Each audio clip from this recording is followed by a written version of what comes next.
Okay, our next paper here in the running biomechanics section is going to be our last paper on this sort of subsection on the relationship between running biomechanics and running economy. This is Morgan et al., 1994, titled Effective Step Length Optimization on Aerobic Demand of Running. This is, at least in my opinion, a famous paper in the running biomechanics literature, and that's because this is one of the few papers to show a successful targeted within subject effect of changing running biomechanics and reducing the metabolic cost of running or improving the economy of running. This is one of the few studies where they took a group of individuals and changed their biomechanics in a certain way to effectively and successfully make them more economical runners, which is not too many studies like that in the literature. This is one of the few rare examples of that sort of thing. I've always found the figures in this paper a little difficult to make sense out of, so I made my own kind of cartoon versions of them here that I'm going to use to introduce and set up the study and go over its main findings. Okay.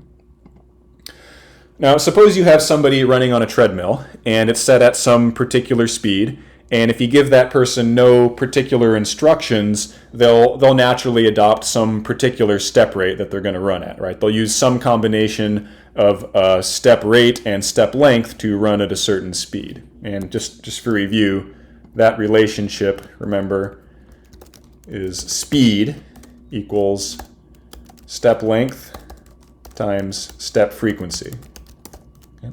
So if I want to run at, say, 3 meters per second, I could do that with a step length of 1.5 meters and a step frequency of 2 hertz, right?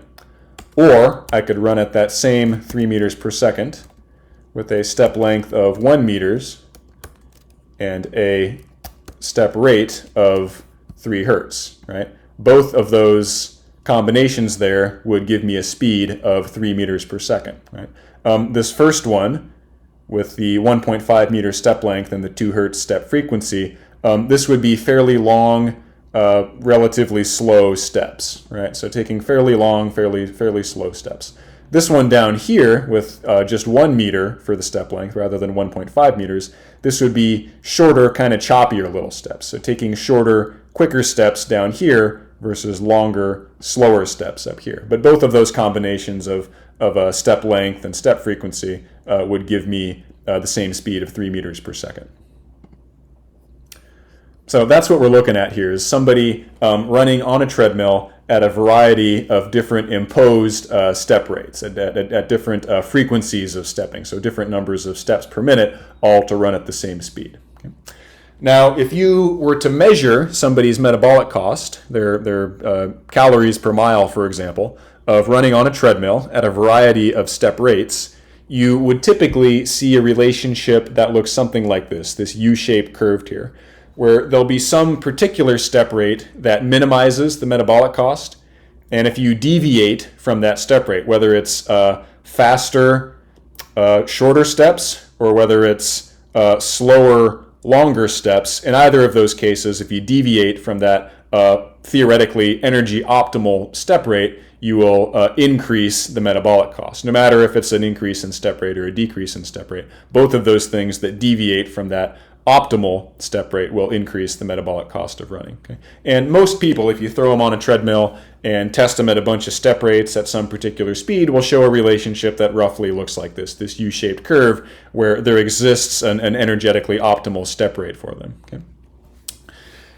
Now, this would typically be tested by throwing somebody on a treadmill and imposing different step rates on them by playing some sort of beat, some sort of sound in the background at a particular frequency that they're supposed to match the timing of their heel strikes to, right? Like if I throw you on a treadmill and say, okay, here's this beat, match your steps to the timing of that beat, that would be a fairly slow step rate, right? Like step, step, step, step. Or I could crank up the frequency of the metronome there and impose a faster step rate on you like this, right? Step, step, step, step, step, step, step, step, step. And then your instructions as the person on the treadmill would be to match the timing of your heel strikes, the timing of your steps, to that beat that you're hearing on the metronome. That's typically how we'll get people to run at a range of step rates while controlling for the speed on the treadmill. If I turn the metronome off and just tell you run, then you'll adopt what's called your preferred step rate, the step rate that you just naturally, subjectively use to run on a treadmill. And that typically looks something like this, that black line there, the preferred step rate, compared to the hypothetically optimal step rate in red there, the step rate that minimizes your metabolic cost of running. Now, if you remember from the Moore 2016 review, one of the things she highlighted in there is that most runners, even most experienced, very, very talented, very fit runners, don't necessarily have a preferred step rate that is right on top of their energy optimal step rate. There might be a deviation in there of like 1 to 3%, or maybe like 3 to 5-ish or so steps per minute or so. That will be the difference between the preferred step rate and the optimal step rate.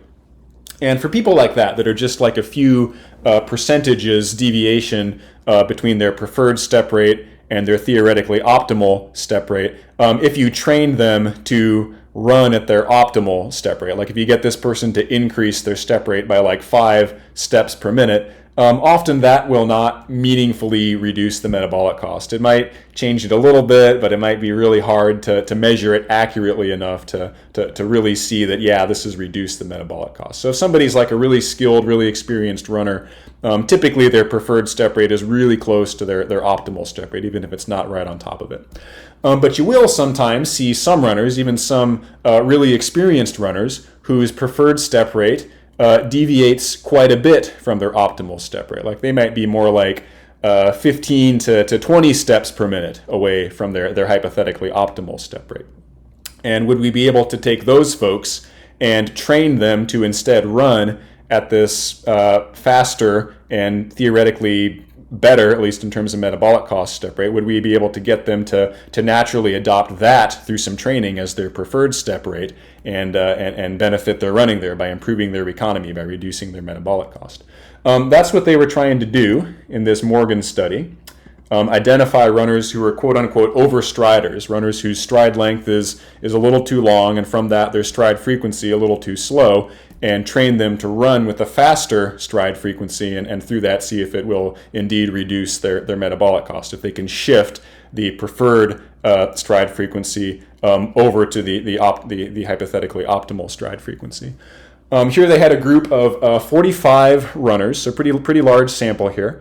They took those 45 runners and had them all do this experiment that I described here. They put them all on a treadmill and through a metronome measured their metabolic cost of running at a variety of imposed step rates here. And from that determined their hypothetically optimal step rate for running in terms of metabolic cost, and then also measured their preferred step rate, the step rate that they just naturally use when there's no metronome.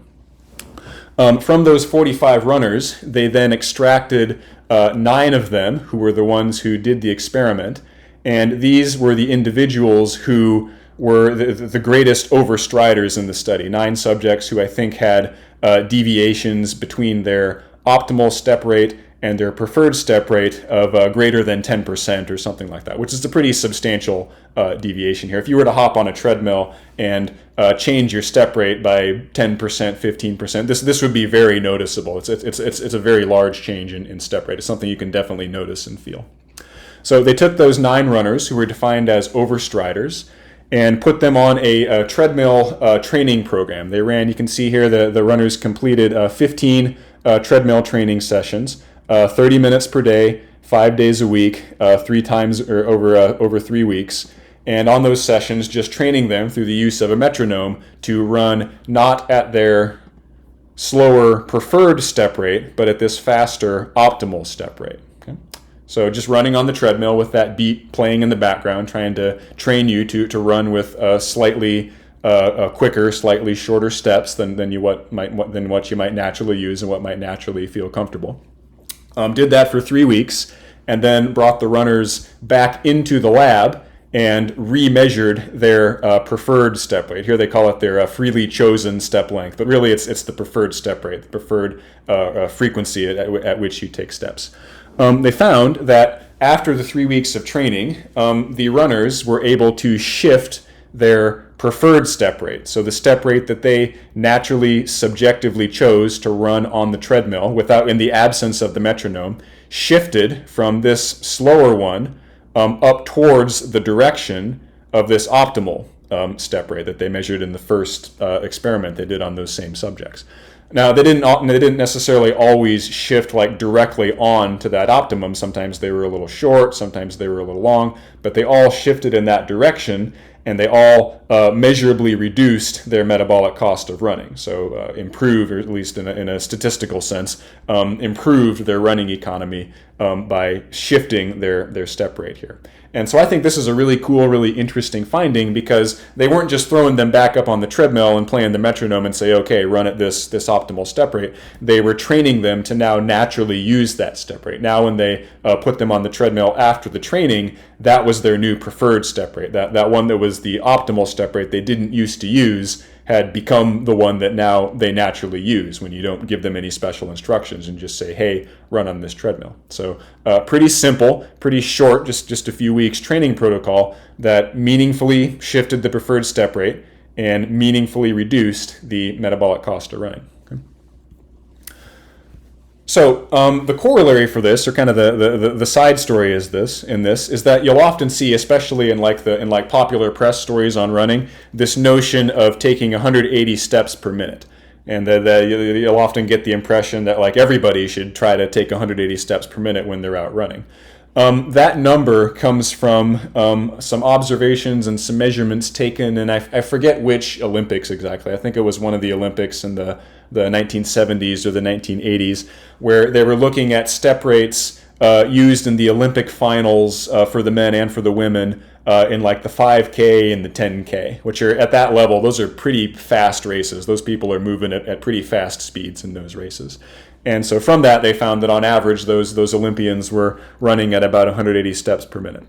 So if you ever hear the recommendation that people should target using 180 steps per minute, or that everybody should try and run at 180 steps per minute, which is unfortunately a fairly common thing you'll hear in the larger scope of running these days, depending on what you read and what sources you look at, keep in mind where that recommendation is coming from. It's from Olympians running at very fast speeds in very fast races. So I don't think that 180 steps per minute is necessarily a good target for your average everyday slower runner to be trying to do. I don't think that's necessarily a great idea. But I do think it can be generally a good idea to, if you feel like you're not economical, or if you have data saying that you are not a very economical runner, especially if you're beyond a certain stage of experience, like if you've been at it for a few years and are still just not the most economical runner in the world, you might benefit from trying to train yourself to take slightly shorter, slightly quicker steps than what might naturally feel comfortable. I myself trained myself to do this some years ago now. If you recall, in a previous lecture, I mentioned that even though I had a pretty good VO2 max, I had a pretty bad running economy and a pretty low lactate threshold. There's a variety of reasons for that, but the running economy could hypothetically be improved by changing my step rate. And so this is something that I trained myself to do over a few months, is just hopping on a treadmill and trying to deliberately take slightly shorter, slightly quicker steps. And I was able through that to shift my preferred step rate into one that feels slightly shorter and slightly quicker. And I now still today use that step rate. That's become my new natural step rate. I no longer use the big, long, loopy steps that I used to use in the past. I never measured my metabolic cost while I was doing this, so I don't know if it actually got any better. And my racing times actually didn't improve at all, but I was also getting older at the time, so there's some other factors there that could contribute to that. But this is a surprisingly simple and easy thing, and sometimes a fairly quick thing for people to do. And so if you see some runners, or if you yourself are a runner who seems like maybe you're not the most economical in the world, maybe trying to increase your step rate a little bit, shortening up your step length and taking slightly quicker steps to run at that same speed, maybe economically maybe a beneficial thing in terms of running economy. Okay, that is it for today.